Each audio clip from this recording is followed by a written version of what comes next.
Массовая гибель рыбы. Мор зафиксирован в Чешминском районе. Вдоль берега на реке Калмашка в райцентре ниже железнодорожного моста в большом количестве обнаружена мертвая рыба. Видео разместил в сети местный житель. Что могло стать причиной гибели, выясняла моя коллега Лилия Курбанова. Вот, например, голавль. Казалось бы, мечта рыбака, но варить уху из такого улова вряд ли безопасно для здоровья. Автор видео сокрушается, ведь место, по его словам, богатое на подводных жителей. Щуки, карася, сорожки. Про баклюш вообще слов нет. Окунь дохлый, уже весь проплыл. Хорошие подлещики. Вся рыба дохнет, тухнет. Сюда на водопой пригоняют и домашних животных. Дедушка с внучкой приводили гусей. После того, как на берег сама выплыла рыба, прекратили. И вот через несколько дней птицу вновь вывели к небольшому речному притоку. Это второй раз уже такое дело. А в прошлый раз когда было? Ну, не помню, вот в начале месяца, по-моему, тоже в этом месяце. Недавно было, да. И такое увидеть, это же всю жизнь здесь живем.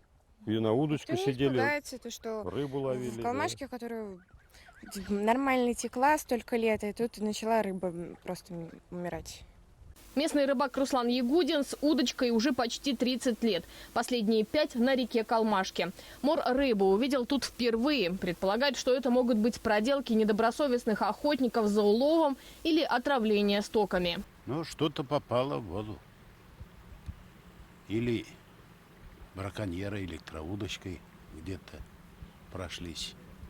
И это может быть.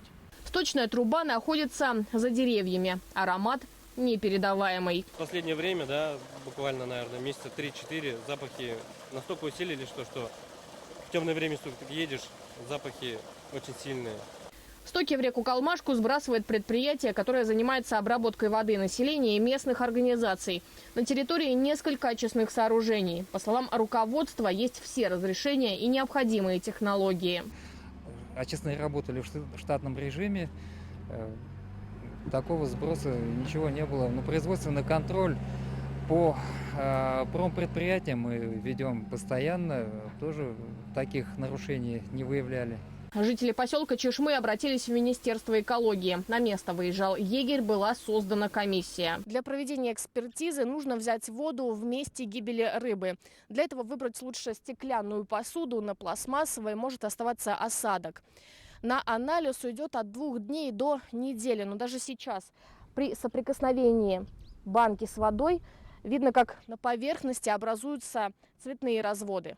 После комиссионного обследования водоема Центром гигиены и эпидемиологии Республики Башкортостан на реке Калмашка в 3 местах отобраны пробы воды, и в настоящее время анализы обрабатываются.